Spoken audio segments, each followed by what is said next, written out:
UPSC की provisional answer की आने के बाद कट ऑफ कितनी जाएगी, इसको लेकर बहुत सारे आप सभी के कमेंट और मैसेज आ चुके हैं।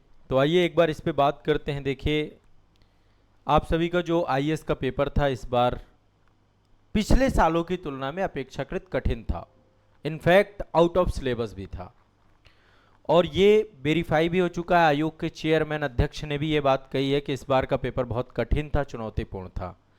पहली बार प्रोविजनल आंसर की जारी की है, एक क्वेश्चन हटा भी दिया गया है, बहुत सारे प्रश्नों में कुछ आपत्तियां भी हैं, बहुत सारे बच्चे अभी इसका विरोध भी कर रहे हैं।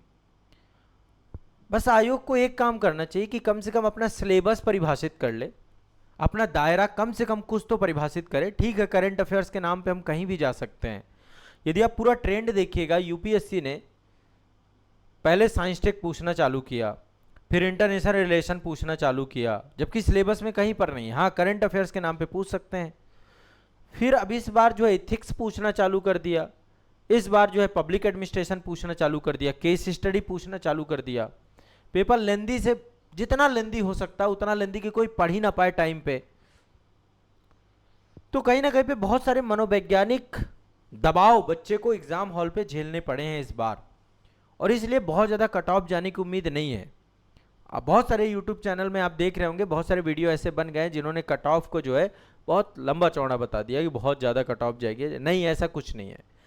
इससे पहले जो सबसे डिफिकल्ट पेपर था वो 2023 में आया था, जिसमें पैटर्न बदला था, और पैटर्न में सिर्फ एक जो बड़ा परिवर्तन हुआ था 23 वाले में, आयोग ने पूरे एलिमिनेशन, जो पहले क्या होता था एलिमिनेशन टेक्निक के माध्यम से हम क्वेश्चन का आंसर निकाल लेते थे, लेकिन 2023 में युग्म से जुड़े हुए क्वेश्चन और थोड़ा ट्रेंड चेंज हुआ था, तब कट ऑफ आपकी 75 गई थी। इस बार जो 2026 का पेपर है उस पेपर में भी पूरा पैटर्न चेंज हुआ है, क्वेश्चन पूछने के तरीके बदले हैं, ऑप्शन के तरीके बदल गए हैं, कई सारी चीजें बदली हैं। तो उन्हीं मुद्दों को लेकर के आज के सेशन में मैं आप सभी से बात करने वाला हूं, और मैं आपको कट ऑफ पहले बताने वाला हूं। सबसे पहले कट ऑफ बात कर लें, और मैं एक चीज और आपसे कहूंगा कि अभी हमें अपनी प्रिपरेशन को, जो 2027 में प्रीलिम्स देंगे, नए आधार पे अपनी तैयारी को लेकर चलना है, नए पैटर्न पे लेकर चलना है। और अब ये नहीं सोचना, आयोग का वैसे भी सिलेबस आयोग देख ही नहीं रहा, तो अब एग्जाम हॉल जो अगले साल होगा, कट ऑफ पे पहले तो कट ऑफ की तैयारी करनी है कि कट ऑफ को क्रॉस करना है, और कट ऑफ जो है आपका कम से कम वो पेपर का लेवल बताएगा कि क्या कट ऑफ जाएगी अगले साल, जैसे इस साल कट ऑफ कम जाएगी। तो हमें वहां पे एग्जाम हॉल पे इस तरीके से अपने माइंड को प्रिपेयर करना होगा कि यूपीएससी कुछ भी कैसे भी पूछेगा। वैसे ये सही नहीं है, इससे क्या है, पूरा का पूरा जो मेहनत करने वाला बच्चा है वो प्रभावित होता है, और बहुत बुरी तरीके से प्रभावित होता है। और आयोग की जो मंशा है, मैं तो कहता हूं आंसर की अभी जैसे जारी की है इस बार प्रोविजनल आंसर की, इसको आप सेम डे पे भी जारी कर सकते हैं। आयोग को कौन सी बड़ी दुविधा है, जिस दिन पेपर हुआ पेपर के बाद आयोग आंसर की तुरंत बना दे। इतने सारे कोचिंग संस्थान वाले बना देते हैं, आयोग भी बना सकता है थोड़ा मेहनत करके। मुझे लगता है पहले आंसर की शायद नहीं बनती होगी, कि बनती होगी, संभवतः बननी चाहिए, क्योंकि कम से कम उससे पता चलता है कि क्वेश्चन गलत तो नहीं है, ऑप्शन सही तरीके से पूछे गए हैं। अब जो भी हो, इंटरनल प्रोसेस है, उस पर बहुत ज़्यादा मैं डिबेट नहीं करना चाहता हूँ। आंसर की आयोग को टाइमली देनी चाहिए। ठीक है, यूपीएससी का पेपर कभी लीक नहीं होता है, समय से होता है, लेकिन उसका मतलब ये नहीं है कि पेपर को आप अनप्रिडिक्शन के नाम पे इतना डिफिकल्ट कर देंगे कि बच्चा परेशान हो जाए। सीधी सी बात ये है। इस बार जो कट ऑफ जाने वाली है, मैं कट ऑफ आपको यहाँ पर एक एक करके स्पष्ट कर रहा हूँ। जनरल कैटेगरी की कट ऑफ जो जाएगी, मेरा जो प्रेडिक्शन है, +-2 लेकर चलिएगा, +-2 लेकर चलिएगा, +-2 लेकर चलिएगा। मेरा प्रेडिक्शन है कि यदि आपके 70 से 75 के बीच में, इनफैक्ट 72 नंबर के आसपास बन रहे हैं, सामान्य कैटेगरी से आप हैं, तो आपको पूर्ण मौका मिलेगा कि आप इस बार जो है मुख्य परीक्षा में बैठेंगे। 72 +-2 लेके चलिएगा, मतलब वही 70 से 72-75 के बीच में। इससे ज़्यादा कट ऑफ जाने की संभावना नहीं है।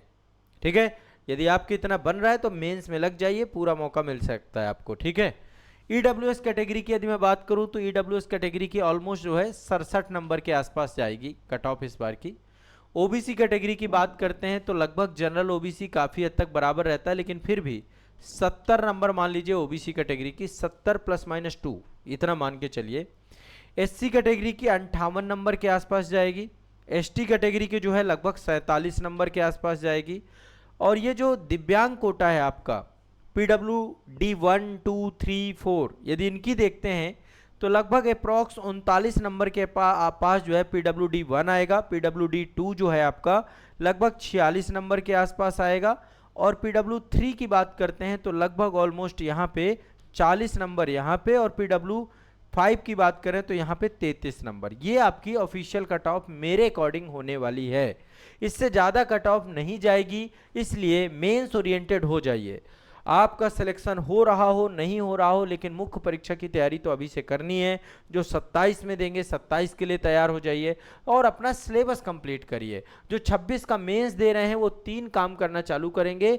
एक तो सबसे पहले रिवीजन नोट्स आपके होंगे, एक तो लिखना चालू कर देना है, थोड़ा सा प्रीवियस ईयर क्वेश्चन पेपर ले करके मेंस का रिसर्च करना है, लिखना चालू कर देना है, ताकि इससे क्या हो और थोड़ा सा R&D वगैरह आपकी हो जाए और उससे फिर आप बेटर कर पाओ। तो यही मेरा अल्टीमेट आप सभी के लिए उद्देश्य है। बाकी आयोग को बस यही चाहिए कि आयोग थोड़ा गंभीरता से इन बच्चों को ले जो IAS जैसे बड़े एग्जाम की तैयारी कर रहे हैं। प्रिडिक्शन के नाम पे, कठिन पेपर बनाने के नाम पे out of syllabus question paper नहीं पूछा जा सकता, कतई स्वीकार नहीं होगा। बहुत सारे लोग कह रहे हैं अच्छा CSET के सेक्शन को यहाँ पे डाल दिया है, डिसीजन मेकिंग से जुड़ा मामला है। नहीं है, बच्चा प्रिपेयर होके नहीं जाता इस तरीके से। आपको CSET से जुड़ा मुद्दा डालना है, CSET पे डालिए ना, GS पे कोई प्रयोग नहीं करिए। पेपर कठिन बनाइए, कोई दिक्कत नहीं है। कठिन से डर रहे हो क्या आप?